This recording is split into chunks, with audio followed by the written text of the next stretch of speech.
I want to share with you something really amazing. How many of you want to hear this? Something really wonderful, all right? Something really wonderful. Amazing revelation. It's a revelation from one man, a prophet from the Old Testament. I will speak only from him and show you. You see, suppose you take 2-3 authors, then you can understand why the difference between those authors. You can understand because they're different authors. But if one man begin to speak differently, then you need to understand there is something in that understanding. I will show you. All right? Let's turn our Bibles to Isaiah chapter 7, verse 14. Verse 14. I will show you this. What is that we need to understand during this Christmas time?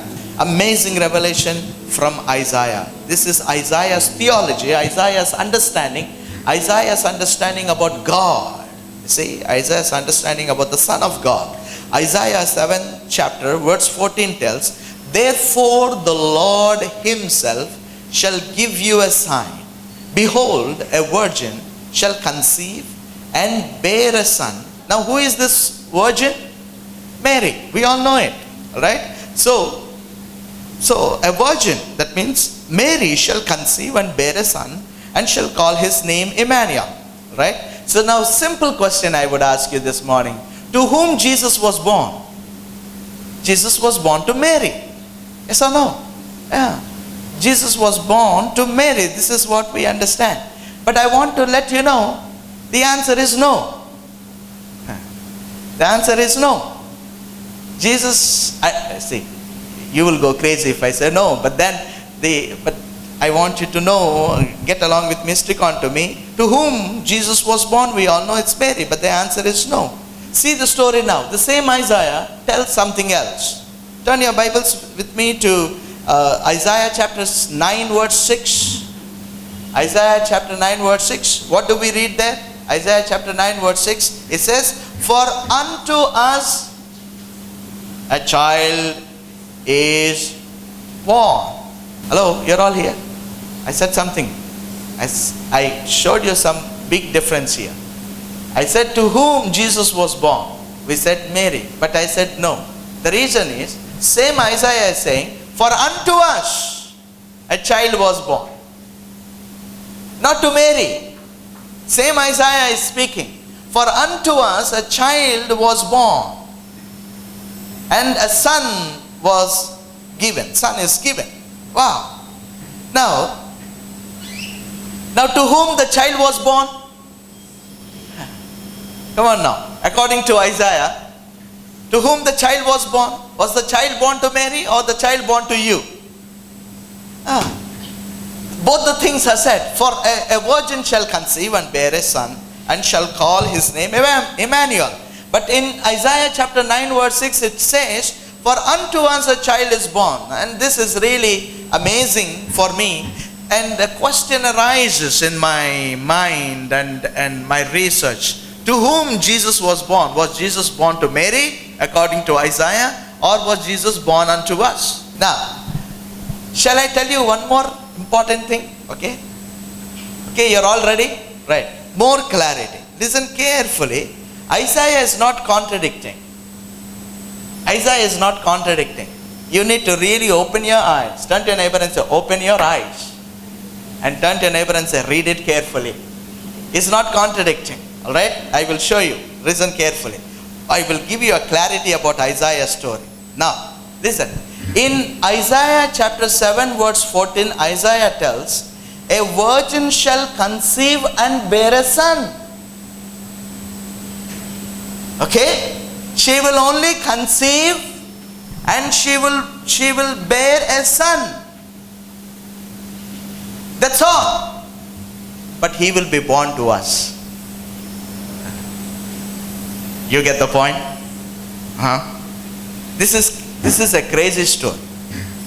The story is, somebody is conceiving and bearing and we are giving birth. Isaiah never contradicts. But this is an amazing story for me. I never read that in that way. Every Christmas we read Isaiah chapter 7 verse 14, Isaiah 9 6, we read and say, oh, unto us a child is born, unto us a child is born. Never we think and never I thought. And yesterday night as the Lord was showing to me, read it carefully. I said, yes Lord, I would read it carefully.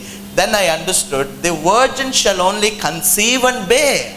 Did you get that difference? Okay. Mary is the one who conceived and bore a son, but it is we to whom he was born. Now,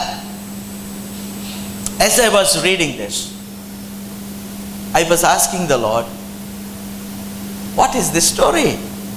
Okay, according to the history, we understand that Mary conceived, Mary bore, and Mary gave birth. But now Isaiah tells, Mary conceived, she bore, we gave birth. And this is real crazy story for me. But then that's what the Bible is. Turn to your neighbor and say, read the Bible as it is. Okay, read the Bible as it is. I am just plainly telling it to you. Mary conceived, the virgin conceived, she bore a son, but it is to us he was born. So according to this story, I have two messages for you to leave it to your remembrance, leave it to your understanding, leave it to your cherishment and nourishment of the word. Listen carefully. So we need to understand now the spiritual revelation of this story, that Mary conceived and she bore, but it is to us he was born. We need to understand a spiritual revelation out of it. And so the spiritual revelation has two messages. Take it. Take the message. Don't miss the point. There are lots of people who miss the point in this Christmas season. They hang on to Santas, they hang on to Christmas trees, they hang on to stars, and then they hang on to many other things, and they lose their mind. And they do many things and they miss Christ. But I want you to catch on this message. Number one message, that Mary conceived, she bore, but we gave birth. Number one message is, listen carefully, there are two realities. In history we understand, in reality we understand that Mary conceived, Mary bore, and she gave birth. That's a reality. Everybody say that's a reality? That's a reality. The reality is that Mary conceived, Mary bore, and Mary gave birth to Jesus Christ. That's a reality. But then there is a prophetic, unseen, another reality. And in that prophetic, unseen, another reality we understand, Mary conceived, Mary bore, but it is we who gave birth to Jesus Christ. He is born unto us. So there are two realities. Understand one very important thing. Carefully understand one very important thing. I do not really know about the people outside, but if you are really believing Jesus Christ, if you are really following what is laid in the Bible, I am very sure each one of us have to face these two realities. We have these two realities in our lives. In the real life situation, there is a real reality. Okay, there is a real reality. Like for example, you have pain. Okay, you have pain. You have sickness. There is sorrow, and there are breakups, and there are no breakthroughs, and then you see that reality. But then there is a prophetic, new level, revelatory reality in which, even though there is a pain, your pastor from the stage says that Jesus has taken away the pain. There is no breakups. There are some people who call me up and then they say, oh pastor, my life is both up and downs. If I ask you really, in the reality, if I ask you, is that the real thing? Up and down? Yeah, we go up and down. There are some times where you have gray patches in your life, and there are sometimes there is a period full of joy, and there are sometimes a period full of sorrows.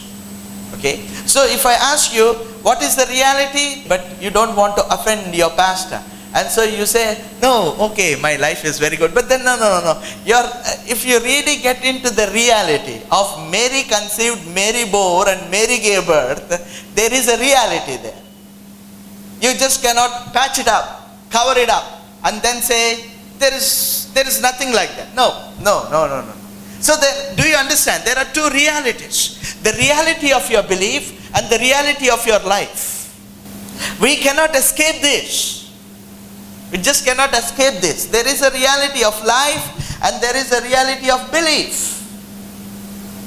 Okay? Now I will tell you a little more thing. Now, you get sick. What is the first thing that comes onto your head? Okay, if you are following the Bible, if you are reading the scriptures, and if you are following the messages of the pastor, you get up and say, I'm already healed. And the sickness says, I'm still here. Okay, there are two realities. Turn to your neighbor and say, there are two realities. There are two realities. The reality is that Mary bore, Mary conceived, but she didn't give birth on one reality. But in the history reality, we understand that Mary conceived, Mary bore, and Mary gave birth. So we all have a seen reality and an unseen reality. A seen, something which you see through your physical eyes. And there is a reality. Okay, now you write exam and you fail. But your pastor is saying that if you are in Jesus Christ, you will never see a failure. Now you tell me. Okay? By his wounds we are already healed. The pastor is saying, by his wounds we are already healed. As the soul prospereth, so John desired that we should prosper and have health. But on the other reality, we see something else. Do you reckon this? Do you reckon that you actually have two realities? I do understand now. Through the story of Isaiah, I understand that Isaiah is giving a different story, a different reality. My next question is, what is that reality that you operate in? Seen or unseen? It's in your hands. What you operate, that will become a bigger reality. Sure. I will tell you an example. Listen carefully. There was one family, and very repeatedly the sister and the brother used to call me. And they were so much engulfed and fixed up with the thinking that the devil is real. So that sister and brother, wherever they go, they say, Lord, tell us whether that is darkness or light. Whether there is a darkness in that room. They would always think whether that place is filled with darkness or that place is with light. If something tells them, oh, that area is full of chickadee, they will say, oh, the devil is there. And for everything they would examine, and for every time they would think about the devil. And what had happened, listen carefully, as long as they were dwelling in that idea, in that reality, the devil really took control of them. Really took control of them. The demons really took control of them. And so, the area in which they were operating became a real reality. So what happened? Their cousin, that family, father died of the accident. Then after 2 months, son dies of an accident. After 3 months, the son's wife dies of an accident. And after 4 months, the second son dies of an accident. And the 5th month, the third son dies of an accident. And after 6th month, the third son's wife dies of an accident. Now these people are gripped with fear. They're gripped with fear. Gripped because it was passing through. That kind of deaths were passing through from one family to the another family. So it was so gripped, and they thought, oh my God, now we need to fight a spiritual warfare. Then they entered into this, that fasting and praying and fighting, going to different evangelists and pastors and getting prayed over, and then they wanted to get rid of this devil. And finally, it was affecting them so much, they thought, let's call Pastor George. And so they called me, and they began to tell about all the stories. And then I said, you know one thing? They said, what? You have given the devil the first class ticket and made him to fly along with you. It was not clear to them. That I need to explain to them. It is you who believed it. And so it began to operate in your life. It is you. Then they said, no, that is a reality. Who said that is a reality? I asked them, turn this verse, turn that verse. I showed them how Jesus came into this world and defeated the devil. He made the devil a public spectacle. He made the devil weaponless. He has no place. He is completely defeated. Then they started scratching their head and then they said, do you really say, Pastor, that there is no power, the works of the devil? And I want you to understand, devil is not crushed and gone. The works of the devil has been crushed. So the works of the devil has been crushed completely. And then they said, is that true? I'm not telling, the Bible tells. And so they begin to step into another reality and they begin to operate that reality. From that day, it had been almost 6 months, and then after many months, I come to know through the husband saying, "Oh my God, my wife is totally changed. She's totally changed. She's not negative, and nothing like that is happening. There is no power of devil." You see that? So these two realities. On what reality are you upon? Now I want you to understand one very important thing. It is we who make ourselves vulnerable. I'm very sure. It is we who make ourselves vulnerable. Why? The reason is, if you believed everything that is there in the scriptures, it will operate. If you believed in the finished work of Jesus Christ, everything is finished. Everything is finished. Okay? I will give you an example. Listen carefully. There are people who race in a running race. I've seen that. I say each one has a track, and then they say, on your marks, get set, go, and pistol blew, and then they run. Okay? In the running tracks, all the people who are running, they're running to win the prize. You have seen anybody who will say, okay, let me have a leisure run? No. On the track, there is a competition. And so they run to come first, to get an award. And they touch the finishing line. The one touches the finishing line. The second comes, finishes. The third comes. The fourth comes. Now understand. Just pause it there. And I will give you another story. Same thing. I will tell you another story. Now imagine, the 4 or 5 guys finish the running race, finish the touch line, and go on the other side. And now understand, after they cross on that, have you ever seen these runners running again for competition? They don't run. They may do somersaults. They leisurely go around. They take the flag of their country and run around. They go out of their tracks. Turn to your neighbor and say, your finish line is over. Jesus finished it. How many of you are running? I said, have you seen anybody running after the finish line? You said no. But something else is telling in you. You're that one candidate. You're that number one candidate running after the finishing line. Huh? Are you? So after the finish line, what do we do? Oh, there's an happiness. They do somersaults. They take the flag of their country, run around the stadium. Turn to your neighbor and say, that should be your life. That should be your life. Because Jesus finished everything. Okay? So those two realities. Those two realities. What are you operating? Now you think, oh Pastor, you are telling Pastor, but you don't know Pastor, I need to run Pastor. Then I want to tell you, you will run all throughout your life. And you keep running. All of you listen, I tell you something. There is a fence. This fence is called finished work fence. Okay? Now if you stand in that fence, all the finished work of Jesus Christ will work in your life.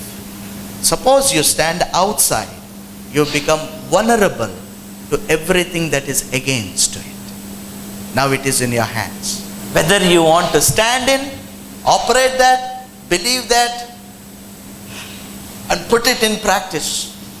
Or you stand outside and say, no, I need to work hard, I need to work hard, but you know that mentality that you stand up. The moment you stand outside the finished work of Jesus Christ, you become vulnerable.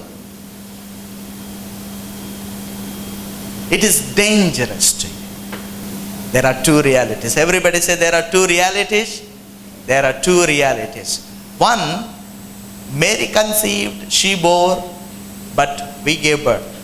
Another reality is, Mary conceived, she bore, and she gave birth to a son.